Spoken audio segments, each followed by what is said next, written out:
శివాయ. ఓం నమో నారాయణాయ. కార్తీక దామోదర స్వామినే నమః. కార్తీక మాసంలో సుప్రసిద్ధమైనటువంటి వేడుక జ్వాలా తోరణం. ఆదివారం సూర్యనారాయణమూర్తికి ప్రీతికరమైనటువంటి వారం. తిథులలో పాడ్యమి తిథి సూర్యునికి ప్రత్యేకం. అలాగే పౌర్ణిమ తిథి చంద్రునకు ప్రత్యేకం. చంద్రుని కిరణాలు పూర్తిగా అందించేటటువంటి తిథి పౌర్ణిమ. ఈనాటి ఈ ఆదివారం సాయంత్రం 4 గంటల నుంచి ఆరంభం అవుతున్న సందర్భాన్ని పురస్కరించుకొని జ్వాలా తోరణం అనేటటువంటి ఈ వేడుకను, కార్తీక మాసానికి శిఖరాజమానమైనటువంటి ఈ వేడుకను శైవ క్షేత్రాలలో ఈ రోజున నిర్వహిస్తారు. పౌర్ణిమకు ముందుగా వచ్చేటటువంటి ఆరాధన అంతా కూడా శివపరం. పౌర్ణిమ అనంతరం అమావాస్య వరకు చేసేటటువంటి ఆరాధన అంతా కూడా విష్ణుపరం అయి ఉండాలి అంటుంది మంత్రశాస్త్రం. వెలుగులతో కూడుకున్న పౌర్ణిమకు ముందుగా ఉండే కాలమంతా కూడా చీకట్లకు ఆరాధనీయంగా ఉండేటటువంటి శివుడిని పూజించడం, చీకట్లకు ఆలవాలమైన కృష్ణపక్షం అమావాస్య ముందు కాలమంతా కూడా వెలుగులకు ఆధార దైవంగా ఉండేటటువంటి విష్ణువును ఆరాధించడం కార్తీక మాసానికే ప్రత్యేకం. ఈ నేపథ్యంలో శైవ క్షేత్రాలలో జ్వాలా తోరణం అన్న వేడుకను మహావైభవంగా ఈ రోజున నిర్వహిస్తారు. 2 పొడవైన బాణాకర్రలకు అడ్డుగా మరి ఒక బాణాకర్రను కట్టి ఈ ఆర్చి వలె అర్ధవృత్తాకారం వలె ఉండేటటువంటి బాణాకర్రల ఈ సముదాయానికి ఎండిన వెదురుగడ్డిని చుట్టూ అల్లికగా అల్లి ఆ తదుపరి పార్వతీ పరమేశ్వరులను పల్లకీ సేవలో ఊరేగిస్తూ అక్కడి వరకు తీసుకువచ్చి తదనంతరం ఈ జ్వాలామాలికగా ఉండేటటువంటి ఆ వెదురుగడ్డి ఆరంభాన్ని వెలిగించిన అనంతరం అర్ధవృత్తాకారంలో వెలిగేటటువంటి ఆ జ్వాలా తోరణం ద్వారా పల్లకి ముందు తీసుకువెళుతూ ఆ పల్లకీ ద్వారా ప్రపథగణాలుగా భావించేటటువంటి భక్తగణమంతా కూడా ఈ లోకంలో ఉండే వ్యామోహాలను, పాపాలను, దుఃఖాలను, అవమానాలను, ఆగ్రహాలను, అసూయలను, కక్షలను, కార్పల్యాలను విడిచిపెడుతూ అటువైపు చేరడం, కైలాసాన్ని చేరడం, ఆనందాన్ని పొందడం, శాశ్వతమైన మోక్షాన్ని పొందడం అనే ఆలోచనతో జ్వాలా తోరణం అనేటటువంటి అద్భుతమైన కమనీయ రమణీయ ఘట్టాన్ని శైవ క్షేత్రాలు ఈ రోజున నిర్వహిస్తాయి. ఆదివారం సూర్య ఆరాధనకు ప్రత్యేకం. సూర్య ఆరాధన అంటే పరోక్షంగా దీపాన్ని ఆరాధించడం. హరి ఓం అని చెబుతూ వేదాన్ని ఆరంభించేటటువంటి తరుణంలో ఇషేత్వోర్జేత్వ యజుర్వేదం ఆరంభమవుతుంది. అగ్నిమీలే పురోహితం యజ్ఞస్య దేవ మృత్విజం. అగ్నిహోత్ర స్మరణతో ఋగ్వేదం ఆరంభమవుతుంది. అగ్న ఆయాహి వీతజే గృణానో హవ్యదాతయే. అథర్వణ వేదం కూడా అగ్నిహోత్ర స్తోత్రంతో ఆరంభమవుతుంది. శంనో దేవీరభిష్టయా.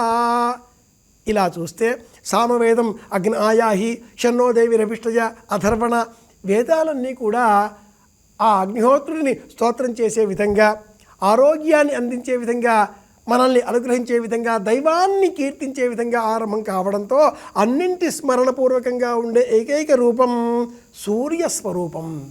కర్మసాక్షి, జ్ఞానప్రదాత, ఆరోగ్యప్రదాత, అందరికీ ఆనందాన్ని అందించేటటువంటి పరమదైవం, ప్రత్యక్ష ప్రమాణ దైవం సూర్యకాంతి కారణంగానే మన దేహంలో మెలనిన్ అనే పదార్థం పెరుగుతుంది.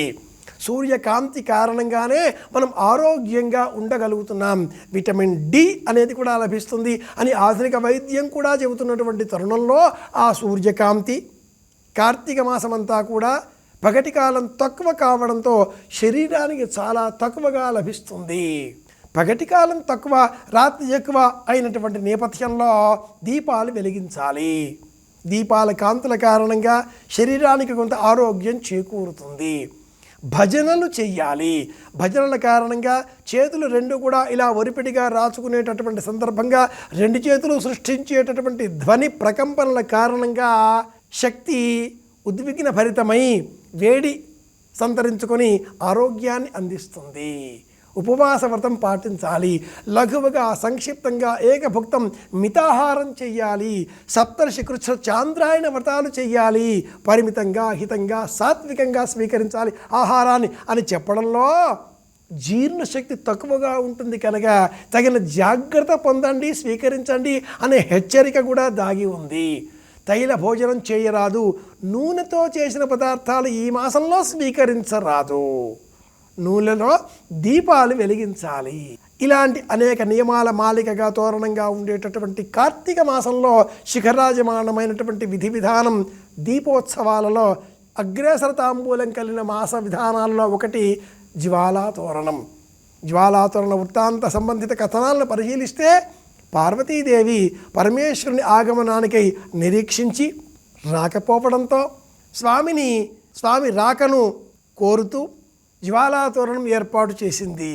స్వామి వచ్చిన అనంతరం స్వామితో కలిసి ఆ జ్వాలాతోరణం ద్వారా ఈ లోకం నుంచి తన లోకాల వైపు ప్రయాణిస్తూ అలా కైలాసం చేరుకున్నది అనేటటువంటి వృత్తాంతాన్ని మనలో స్ఫురింపజేసే నిమిత్తమే శైవ గ్రంథాలు ఇలా జ్వాలాతోరణం అనేటటువంటి విధిని మన ముందు ఆవిష్కరించాయి.